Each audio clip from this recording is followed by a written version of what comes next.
నమస్తే. వీధిను స్వాగతం, లక్ష్యం సమాజహితం. మరి వాతావరణంలో వచ్చినటువంటి మార్పుల వల్ల జల కాలుష్యం, వాయు కాలుష్యం లేదంటూ లేదు. లాస్ట్కు తినే పదార్థాలు కూడా కాలుష్యమైంది, ఆర్గానిక్స్ ఎక్కువ వాడటం వల్ల.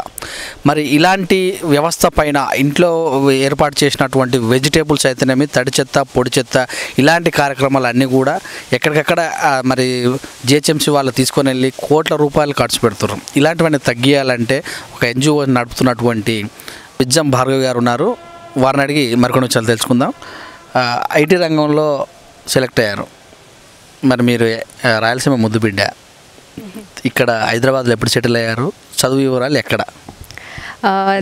15 ఏళ్ళు అయిందని హైదరాబాద్కి వచ్చి సెటిల్ అయ్యి నేను గ్రాడ్యుయేషన్ చేసి ఇక్కడే ఒక ఐటీ కంపెనీలో హెచ్ఆర్లో పనిచేశాను. గ్రాడ్యుయేషన్ అన్నీ ఇక్కడే ఎన్టీటీ డేటా అనే కంపెనీలో హెచ్ఆర్లో పనిచేశాను. అయితే మరి చిన్నప్పటి నుంచే ఉందా, లేకపోతే ఇలాంటి పని చేయాలని మధ్యలో ఏమన్నా? చిన్నప్పటి నుంచి అయితే నాకు గార్డెనింగ్ అనేది బై నేచర్ ఇంట్రెస్ట్ వచ్చింది. అంటే మా అమ్మమ్మ తీసుకోండి, ఫ్యామిలీ నుంచి వచ్చిన ఫార్మర్స్ ఫ్యామిలీ కాబట్టి వాళ్ళని చూసి కొంచెం ఇన్స్పైర్ అయ్యేదాన్ని. ఇప్పుడులా కాకుండా మార్నింగ్ లేచి వాళ్ళు బ్యాక్ యార్డ్కి వెళ్ళి కావాల్సినవి తీసుకొని వచ్చి ఆ రోజు మెనూ డిసైడ్ చేసి వెంటనే ఫ్రెష్గా తీసుకొని వచ్చడం, వంట చేయడం, పెట్టడం అనమాట. అది నాకు చాలా ఇన్స్పైరింగ్ అనిపించేది. ఫస్ట్ థింగ్ ఏంటంటే మనం మార్నింగ్ వర్కౌట్ అది ఇది అని చాలా ప్లాన్ చేసుకుంటాం. బట్ బేసిక్లీ వాళ్ళకి మార్నింగ్ వర్కౌట్ ఏంటంటే గార్డెనింగ్. బేసిక్గా వెళ్ళి ఏవో కొన్ని ఇత్తనాలు వేసుకుంటారు, హార్వెస్ట్ ఉన్నది పిక్ చేసుకుంటారు, వస్తారు, వండి పెడతారు. ఇట్స్ బేసికలీ ఏంటి అంటే జీరో వేస్ట్ లైఫ్ స్టైల్ అనే కాన్సెప్ట్ వాళ్ళ నుంచే మనకి వచ్చింది. మై ఫాదర్ ఏం చేస్తుంటారు? నాన్నగారు రియల్ ఎస్టేట్ అండి. తను హైదరాబాద్లోనే కన్స్ట్రక్షన్స్ అండ్ డెవలప్మెంట్లో ఉన్నారు. తనకి కూడా స్వతహాగా మంచి చేయాలి అని చిన్నప్పటి నుంచి కూడా వాళ్ళ ఫాదర్ నుంచి అలా క్యారీ ఫార్వర్డ్ అయింది. సో తను బిజం చారిటబుల్ ట్రస్ట్ అని ఒకటి రన్ చేస్తున్నారు. ఇన్ని రోజులు తను హెల్త్, ఎడ్యుకేషన్ వీటి మీద ఎక్కువ ఫోకస్ చేశారు. కానీ లాస్ట్ అక్టోబర్ నుంచి, ఎప్పుడైతే జాబ్ రిజైన్ చేసిన తర్వాత లాస్ట్ అక్టోబర్ నుంచి నేను టేకప్ చేసి ఎన్వైరన్మెంట్ అనేది చాలా హ్యూజ్ ప్రాబ్లము. సో దాంట్లోకి వెళ్ళాలి అని నాన్నని ఒప్పించి నేను ఈ జిహెచ్ఎంసీ కాంట్రాక్ట్ ఇవన్నీ సైన్ చేయడం జరిగింది. సాఫ్ట్వేర్ జాబ్ సాధారణ మానవుని కళ. ఆ కళను వదిలిపెట్టి మీరు అంటే ఎన్ని సంవత్సరాలు చేశారు అక్కడ? మరి ఎందుకు వదలవలసిన అవసరం ఏర్పడింది? ఎన్ని సంవత్సరాలు అంటే నేను ఒక 8 సంవత్సరాలు చేశానండి. తర్వాత సాఫ్ట్వేర్లో చేశాను. తర్వాత ఒక ఫ్రెండ్ కంపెనీలో వైస్ ప్రెసిడెంట్లా కూడా చేశాను. కానీ ఎక్కడ ఎన్ని జాబులు చేస్తున్నా కూడా స్వతహాగా నాకు ఎనీథింగ్ రిలేటెడ్ టు ఎన్వైరన్మెంట్ అనేది నాకు ఒక ఇంట్రెస్ట్ లాగా క్రియేట్ అయిపోయింది. సో నేను చాలా ఎంత జాబ్ చేసినా కూడా సాటిస్ఫాక్షన్ అనేది ఎండ్ ఆఫ్ ది డే ఏందో వెళ్తున్నానా, వస్తున్నానా, తిన్నానా, పడుకున్నానా టైప్లో అనిపించేది. అది కాకుండా ఏదైనా చేయాలి, నాన్నని ఇన్స్పిరేషన్గా తీసుకొని నాన్న చేసేది అదొక తీసుకొని ఎన్వైరన్మెంట్కి ఏమైనా చేయాలి అని అనుకొని ఒక 1 ఫైన్ నైట్ అనుకున్నానండి. అనుకోగానే సరే ఏదో ఒకటి చేయాలి అంటే ఫస్ట్ స్టెప్ ఏం చేయాలంటే I should come out of my job. అంతే, జాబ్ నుంచి బయటకు వస్తేనే నాకు ఆ టైం ఉంటుంది ఏం చేయాలన్నా. అలా సాఫ్ట్వేర్ అంటే జనరల్గా 2 డేస్ ఇస్తారు, సాటర్డే సండే, కానీ ఏదో వీక్లీ ఆఫ్ 2 డేస్ ఉంటాయి కదా. చెప్తున్నా కదా, మన మైండ్ క్లియర్గా లేకపోతే ఏదైనా చేయాలి అని ఉంది అంటే మీరు 100% మీరు జాబ్లో పెట్టలేరు. సో అదే అయింది నాతో కూడా.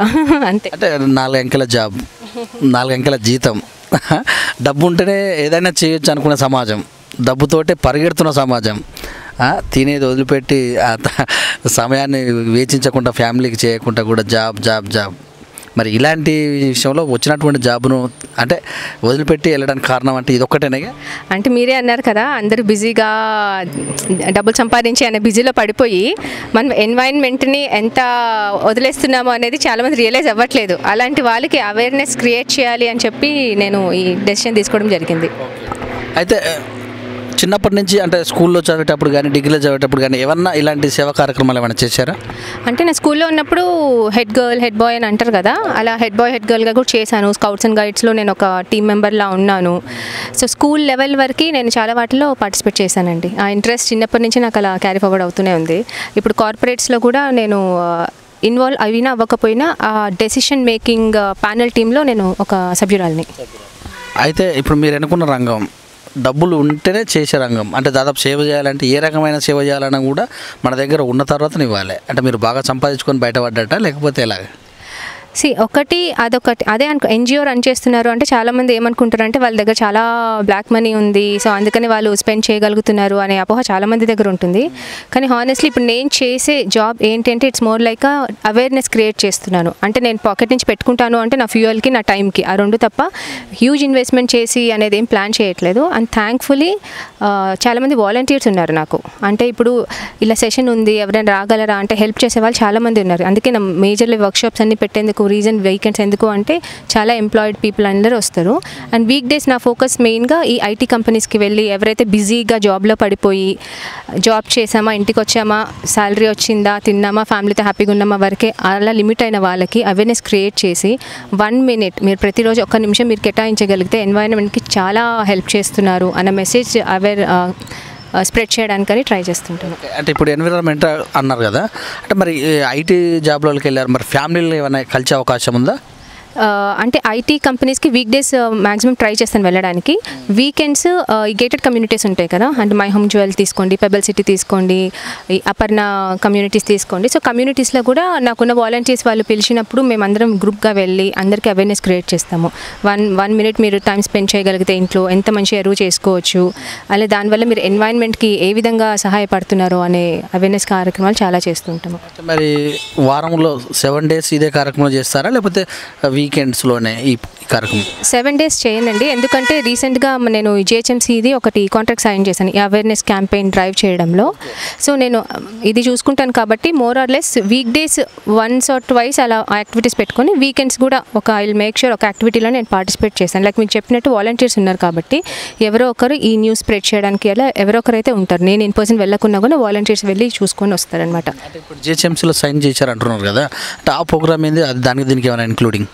ఇది జిహెచ్ఎంసీ వాళ్ళు సాఫ్ హైదరాబాద్ షాందార్ హైదరాబాద్ అని అవేర్నెస్ ఒకటి స్టార్ట్ చేశారు. ఏంటి అంటే ప్రతి ఇంటికి వెళ్ళి జనాలకి అవేర్నెస్ క్రియేట్ చేయాలి. మోర్ ఆర్ లెస్ నేను చెప్పేది ఏం చెప్తున్నానో సెగ్రిగేట్ చేయండి, కాంపోస్ట్ చేయండి అని అదే లైన్స్లో జిహెచ్ఎంసీ వాళ్ళు ఇది స్టార్ట్ చేశారు. సో నాది ఇది మ్యూచువల్గా ఉన్నందుకు నేను ఓపెన్ ఉండే సో ఈ కాంట్రాక్ట్ సైన్ చేయడానికి. సో నాకు ఈ ఖైరతాబాద్ జోన్ అనేది ఇచ్చారు. మరి ఇప్పటివరకు ఖైరతాబాద్ జోన్లో ఎన్ని వార్డ్స్ తిరిగారు? ఒక 12 వార్డ్స్ అయితే కవర్ చేసామండి.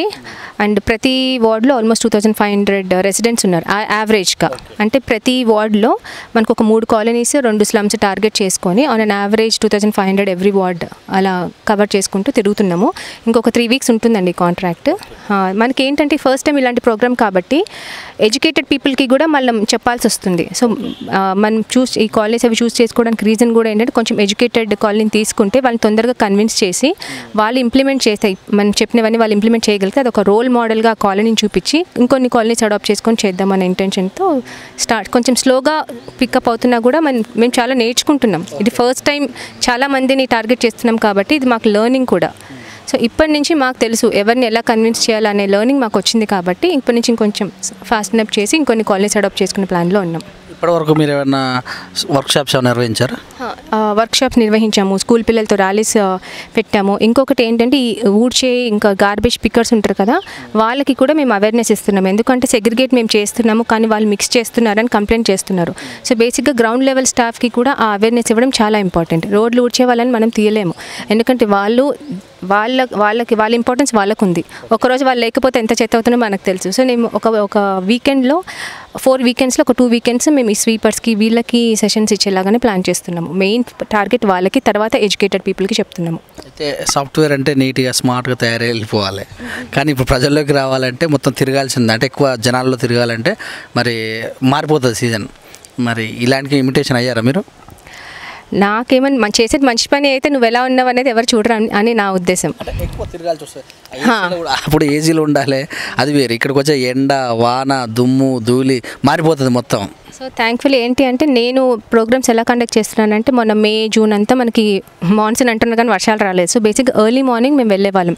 ఎర్లీ మార్నింగ్స్ ఎందుకు అంటే అంటే జాబ్కి వెళ్ళే వాళ్ళందరూ 8-8:30 తర్వాత స్కూల్ పంపించే హడావిడిలో ఉంటారు. సో మార్నింగ్ 6 to 8 ఒక సెషన్ కవర్ చేసి తర్వాత 10 to 12 ఒక సెషన్ క్రియేట్ చేసి మళ్ళీ ఈవినింగ్ ఆఫ్టర్ 4 అలా ప్లాన్ చేసుకుంటున్నాం అనమాట. మళ్ళీ మరి మీరు ఒకరే దిగారు రంగంలోకి, మీ ఫ్రెండ్స్ కానీ మీ రిలేషన్స్ కానీ? సపోర్ట్ ఉందండి. అంటే ప్రతిసారి వాళ్ళు నాతో వస్తున్నారని కాకపోయినా కూడా నాకు సపోర్ట్ ఉంది. ఎప్పుడైనా నాకు ఇక్కడికి అవసరం ఉన్నారు, వాలంటీర్స్ కావాలి అంటే వచ్చేవాళ్ళు చాలామంది ఉన్నారు. ఎవరన్నా ఎక్కడైనా రిలేషన్స్ కానీ ఎవరన్నా మంచి జాబ్ చేసుకోక ఇదేం పని జనాల గురించి ఉద్ధరించడానికి నువ్వెందుకు ముందుకెళ్లాల్సిన అవసరం ఉంది, ఎంతోమంది ఉన్నారులే అయినా ప్రజలు మారలే అనే అంశాలు ఏమైనా వచ్చినా మీ దృష్టికి? అంటే ఎవరో కాదు, మా అమ్మకి కొంచెం నచ్చలేదు అంత మంచి జాబ్ వదిలేసి ఎందుకు ఇలా చేస్తున్నావు అని. కానీ అలానే అంటే మా నాన్ననే కన్విన్స్ చేశాడనమాట. తను ఏం చేసినా హ్యాపీగా ఉంటుంది, సంపాదించే వాళ్ళు చాలామంది ఉంటారు ప్రపంచంలో, ఇలాంటి పనులు చేసేవాళ్ళు చాలా తక్కువ మంది ఉంటారు, తనని చేయని అని. కానీ అమ్మ ఏంటంటే డే బై డే ప్రోగ్రెస్ చూసి ఎంత మంచి చేస్తుంది అని అనుకొని ఇప్పుడు మా అమ్మనే ప్రౌడ్ అయిపోతుంది. ఎప్పుడైనా పేపర్లో ఆర్టికల్ చూసినప్పుడు కూడా తను నా బిడ్డ నా పాప అని చెప్పి చాలా ప్రౌడ్గా ఫీల్ అవుతుంది. ఇలాంటి యాంటీ చాలా ఉంటాయండి. కానీ నా మెంటాలిటీ ఏంటి అంటే నాకు నచ్చేదైతేనే నేను వింటాను, లేదు అంటే వింటాను, నచ్చిన ఒక్కటే ఇక్కడికి వెళ్తాయి. ఇప్పుడు స్టార్ట్ చేసి అక్టోబర్ అన్నారు కదా, 2018 అక్టోబర్లో. మరి ఒక 8 monthsలో ఎలా ఉంది ఇంప్రూవ్మెంట్? సో 8 monthsలో ఫస్ట్ 6 months నేను నా ఓన్గా క్యాంపెయిన్ చేసుకుంటూ, ఈ స్వచ్ఛాగ్రహ క్యాంపెయిన్ చేసుకుంటూ, కాంపోస్టింగ్ ఈ స్కూల్ అని క్యాంపెయిన్స్ చేసుకుంటూ నా ఓన్గా తిరిగాను. ఈ జిహెచ్ఎంసీ కాంట్రాక్ట్ అనేది మేలో స్టార్ట్ అయింది. సో మే నుంచి మాకు డిజైన్ అంటే ఎగ్జాక్ట్గా ఎక్కడికి వెళ్ళాలి, ఏం చేయాలన్న ప్లాన్స్ అయితే పర్ఫెక్ట్గా ఉన్నాయి. ఇంతకుముందు 6 months ఏంటి అంటే ఎవరు పిలిచినా ఎక్కడికి పిలిచినా వెళ్ళి వర్క్షాప్స్ ఇవ్వడం, అవేర్నెస్ సెషన్స్ ఇవ్వడము అలా చేస్తున్నాం అనమాట. అయితే ఎన్ని అవర్స్ ఫర్ డేలో ఎన్ని అవర్స్ ఇవ్వగలుగుతారు ఈ యొక్క కంపెనీకి? అంటే పర్ డే 6 hours టార్గెట్ చేసామండి. 6 hours అందులో కూడా ప్రొడక్టివ్ అవర్స్. ఎలా అంటే నేను చెప్పినట్టు ఈవినింగ్ 4 o'clock వెళ్ళి నాక్ చేస్తే ఇప్పుడే పిల్లలు వచ్చారు మీరు తర్వాత రండి అలా ఛాన్సెస్ అన్నీ చూసుకొని 6 hours ప్రొడక్టివ్ ఉంటాయో దాన్ని బట్టి హాలిడేస్లో ఒక టైమింగ్, స్కూల్ స్టార్ట్ అయినాక ఒక టైమింగ్ అలా పెట్టుకొని మేము వీఆర్ వర్కింగ్ అనమాట. స్పందన ఎలా ఉంది మీరు వెళ్ళిన చోట ప్రజలది? అంటే బేసిక్గా మేము చేసేది చెత్త రిలేటెడ్ పని కాబట్టి అలాంటి వాళ్ళు మొహం మీద ట్రాష్ టీమ్ అనే నేను అలానే పిలుచుకుంటా, ట్రాష్ గర్ల్ అనే పిలుచుకుంటా, మొహం మీద తలుపులేసి అలాంటి ఇన్సిడెంట్స్ చాలా ఫేస్ చేసాము. కానీ ఏంటంటే అదే అలా ఇప్పుడు ఈ లెర్నింగ్ అనేది అదే అనమాట. ఎవరిని ఎలా మొదలు పెడితే ఎవరిని ఎంగేజ్ చేయగలము అనేది ఈ 2 months మాకు లెర్నింగ్ పట్టింది. సరే మరీ తలుపు కొట్టి మీరు తలుపు వేసారు ఎందుకు వేసారని దిగట్లేదు, చెప్పాలనుకుంటున్నాం చెప్పే మంచి పని. ఒకటి ఏంటంటే మనము ఎడ్యుకేట్ చేయగలము, ఇన్ఫ్లుయెన్స్ చేయగలము. కూర్చోబెట్టి నువ్వు చెయ్యాలి అని కట్టె పట్టుకొని చెప్పలేము. సో నా జాబ్ ఏంటంటే ఇన్ఫ్లుయెన్స్ చేయడం, ఎడ్యుకేట్ చేయడము. అయితే చెప్పావులే అమ్మ, చాలామందిని చూసాము వస్తుంటా పోతుంటారు, మా చెత్త మా ఇష్టం నువ్వేం చెప్పేది అని, నీకేం పని లేదా అని అన్న రోజులు ఏమన్నా? అలా చాలా ఉన్నాయండి. అలా ఒకటి కాదు, వెళ్ళిన ప్రతిసారి ప్రతి చోట ఇలాంటి వాళ్ళని చాలామందిని ఎదుర్కొంటాము. ముసలి వాళ్ళు చాలామంది ఇలా మాట్లాడేవాళ్ళు, ఈ చెత్త పని నీకేమమ్మా చూడడానికి మంచిగా ఉన్నావు అది ఇదని మాట్లాడేవాళ్ళు చాలామందిని ఫేస్ చేస్తారనమాట. తర్వాత వాళ్ళు ఏం చేయను జస్ట్ చేతులు పట్టుకొని నాకు ఒక 2 minutes టైం ఇస్తావా నేను చెప్తాను అని చెప్పి వాళ్ళని కన్విన్స్ చేయడానికి ట్రై చేస్తాను తప్ప 1-2 సార్లు, 3వసారి ఇంకా వదిలేసి వెళ్ళిపోతాయి. ఎందుకంటే వాళ్ళు రెడీ లేనప్పుడు నేను ఎంత చెప్పినా వాళ్ళకి ఎక్కదు కదా. సో అక్కడ టైం వేస్ట్ చేయను అనమాట. డబ్బులున్న వాళ్ళు టైంపాస్కు ఇలా జనాల మడి విసిగిస్తారు అనే ఏమైనా కామెంట్లను పడినా? డబ్బులు ఉన్నారు అని అనుకుంటారేమో, బయటకైతే ఎవరు చెప్పలేదు నీకు పైసలు చూడడానికి బాగున్నావు చదువుకున్న దానిలో ఉన్నాయి నీకెందుకు ఈ చెత్త పనులు అనేవాళ్ళు చాలామంది ఉన్నారు. కానీ చెప్తున్నాను ఇదంతా మీ మంచి కోసమే. ఇంకా హానెస్ట్గా చెప్పాలంటే వాళ్ళకన్నా ఇది కిడ్స్ కండి, వాట్ ఎవర్ ఈ మూమెంట్ ఏదైతే చేస్తున్నామో ఫ్యూచర్ జనరేషన్ కోసం చేస్తున్నామో. సో ఈ విధంగా నేను మీకోసం రాలేదు, మీ పిల్లల భవిష్యత్తు కోసం చెప్పడానికి వచ్చాను అని చెప్పడం వల్ల కొందరు ఇంక్లైన్ అవుతారు. ఓకే 1 minute కదా మాట్లాడితే సరిపోతుంది కదా అని చెప్పి అలా 1 minuteలోనే చేంజ్ చేసిన వాళ్ళు చాలామంది ఉన్నారు. నా పర్సనల్ ఎక్స్పీరియన్స్. ఎక్కడన్నా వెళ్తున్నప్పుడు దారి వెంట లేకపోతే మీరు ఉన్న ఏరియాలో డస్ట్బిన్లు ఉంటే అందులో చెత్త వేయకపోతే కానీ, ఈ గార్బేజ్లలో సరిగ్గా వేయకపోతే కానీ వాళ్ళని చూస్తే మీకు ఎలా అనిపిస్తుంటుంది? బేసిక్గా ఈ చెత్త అని మాట్లాడుతున్నాం కదా, జిహెచ్ఎంసీ వాళ్ళు ఏం చేస్తలేరు అది ఇదని అంటాము. కానీ నా విషయానికి వస్తే జిహెచ్ఎంసీ రెస్పాన్సిబిలిటీ ఒక్కటే కాదు, ప్రతి ఒక్కరు రెస్పాన్సిబిలిటీ. సో చేసే ప్రతి ఒక్కరు వేసే ఇక్కడ క్లియర్గా బోర్డ్స్ పెట్టారు, జిహెచ్ఎంసీ వాళ్ళు చేసే వాళ్ళ పని వాళ్ళు చేస్తున్నారు. కరెక్ట్ దాంట్లోకి వేస్తే ఈ చెత్త అనేది ఉండదు, మళ్ళీ చెత్త తీస్తలేరని గవర్నమెంట్కి కంప్లైంట్స్ ఉండవు అనిపిస్తుంది. కానీ హెల్ప్లెస్ అలాంటి చోటనే ఎడ్యుకేషన్ అనేది ఇంపార్టెంట్ అని నాకు అనిపిస్తుంది. జనరల్గా మీరు బస్సులలో చూస్తుంటే పండ్లు తింటారు, బయటకు వేస్తుంటారు, ఏదో కుర్కురేలు అలాంటివి ఇలాంటి దీన్ని ఇటు ఇసిరేస్తుంటారు, పేపర్లు కూడా. ఇవన్నీ ఇన్సిడెంట్స్ మీ దృష్టికి వచ్చినాయి, మీరు చూసారా? చూసినప్పుడు ఎలా ఫీల్ అయ్యేవాళ్ళు? అంటే బస్సెస్లో కాదు కానీ ట్రాఫిక్ సిగ్నల్స్ దగ్గర నేను కార్లో ఒక 5-6 times ఇన్సిడెంట్ ఫేస్ చేశానండి. బేసిక్లీ బనానా పీల్స్, చిన్న పిల్లలు చిప్స్ ప్యాకెట్ అలా పడేస్తే నాకు ఆ సిగ్నల్ క్యాచ్ అయ్యే టైం ఉంది అంటే నేను వెళ్ళి తీసుకొని ఇది నీ చెత్త నీ ఇంటికి తీసుకెళ్ళి రోడ్డు మీద ఎందుకు వేస్తున్నావు అనే సందర్భాలు చాలా ఉన్నాయి. గొడవ పడే రీతిలో కాకుండా పొలైట్గా చెప్తానమాట, చిన్నపిల్లలు అనుకోండి చెప్తాను, అయ్యో ఇది నీ ప్యాకెట్ కదా, నువ్వు పడేస్తున్నావా, నీ ప్యాకెట్ నువ్వు ఇంటికి తీసుకెళ్ళాలి కదా అని. అంటే చెప్పే విధానంలో ఉంటుంది. వెళ్ళి గొడవ పడుకుని ఎందుకు చెత్త చేస్తున్నావు అంటే ఎవడు వినరు, అది అక్కడ గొడవనే ఎండ్ అవుతుంది. సో ఆ చెప్పే విధానం బట్టి చేశాను. ఒకవేళ అలా చెప్పినప్పుడు మరి చుట్టుపక్కల ఇక్కడ డస్ట్బిన్ లేవు, మరి ఇక్కడ రోడ్డు మీద విసిరేయకపోతే, ఇక్కడ పక్క విసిరేయకపోతే జేబులో పెట్టుకొని పోతావా లేకపోతే బ్యాగులు వేసుకొని పోతావా అని ఎవరైనా హార్డ్గా మాట్లాడిన అంశాలు మాట్లాడినప్పుడు ఒకటే చెప్తాను, ఇది నువ్వు పడేసిన చెత్త నీదే రెస్పాన్సిబిలిటీ, అదొక్క మాట చెప్తానండి. అందుకే అని నేను చెప్పినప్పుడు వినే వాళ్ళకైతే చెప్పగలము, వినని వాళ్ళకైతే 1-2 సార్లు రూడ్గా అవ్వాల్సి వస్తుంది. కొన్ని ఇన్సిడెంట్స్లో గొడవలు అయినాయి, అవ్వలేదని చెప్పను, కానీ ఎండ్ ఆఫ్ ది డే ఆ పాయింట్ వరకు గొడవ అట్లా రేజ్ అయినా కూడా వెళ్ళే ముందు చెప్తాను, ఇది ప్రాబ్లం అంటే దీని గురించే మేము స్ట్రైవ్ చేస్తున్నాము, దీనివల్ల నాకు ఎవరు ఇచ్చేటోళ్ళు లేరు, పోయేదేం లేదు, అర్థం చేసుకుంటే మీ పిల్లలకి మంచిది, మీ జనరేషన్కి మంచిది. మనం హైదరాబాద్ క్లీన్ సిటీ అని చెప్పాలనుకున్నప్పుడు ప్రతి ఒక్కరూ కాంట్రిబ్యూట్ చేయాలి, జిహెచ్ఎంసీ మీద వదిలేలేము అని చెప్పి లెక్చర్ ఇస్తూ ఉంటాను అనమాట. హోటల్స్, చిన్న హోటల్స్ ముందు, కిరాణా కొట్ల ముందు, టిఫిన్ సెంటర్ల ముందు చెలగడి విసిరేస్తుంటారు ఆ టీ స్టాప్స్ అవి, కానీ వాళ్ళ దృష్టికి వెళ్ళారా మీరు ఎప్పుడన్నా? ఒకటి చిన్న హోటల్స్ కన్నా ఈ జ్యూస్ సెంటర్స్, సమ్మర్ వచ్చిందంటే ఈ షుగర్ కేన్ అక్కడికి వెళ్తే పక్కన అన్ని డిస్పోజబుల్ గ్లాసెస్ నల్లా ఉందంటే నల్లాలోనే వేసేస్తుంటారు అనమాట. అలాంటి చోట్ల నేను నా ఫ్రెండ్స్ అందరూ కొంచెం మనీ పూలప్ చేసుకొని ఈ 12 రూపీస్కి గార్బేజ్ కవర్స్ వస్తాయి అనమాట. ఆ కవర్ ఇచ్చి మీరు నల్లలో అలా వేయకండి, ఈ కవర్లో వేయండి, రేపు చెత్త వచ్చినప్పుడు కవర్లోంచి వాళ్ళు ఆ 12 రూపాయలు పెట్టి కవర్ తీసుకోవాలనడానికి కూడా వాళ్ళు హెసిటేట్ అవుతుంటే అలాంటి చోట్ల మేము కవర్స్ ఇచ్చి మీరు ఇలా చేయండి అని చెప్తున్నాము. మరి మీ పర్సనల్ విషయానికి వస్తే లవ్ మ్యారేజ్ అన్నారు మీరు, ఎప్పుడు అంటే మీకు ఎలా పరిచయం ఎలా ఏర్పడింది? అంటే నా ఒక కామన్ ఫ్రెండ్ ద్వారా కలిసానండి మా హస్బెండ్ని. అంటే మ్యూచువలీ అంటే ఆ కాస్ట్ డిఫరెన్స్ అనేది ఉన్నా కూడా but then end of the day yeah అందరికీ నచ్చాడు కాబట్టి స్మూత్గానే అయిపోయింది. కట్న కానుకలు, యుద్ధాలు ఏం జరగలేదు? ఏం జరగలేదండి, ఏమీ అడగలేదు, ఏమీ ఇవ్వలేదు కూడా. మీరు రాయలసీమ బిడ్డ, పేరెంట్స్ కానీ మీ మమ్మీ ఏదో అన్నారు కదా అక్కడ మీ మదర్, అంటే కొన్ని విషయాలు అలా స్ట్రిక్ట్గా ఉండే అవకాశం కూడా ఉంటుంది కదా?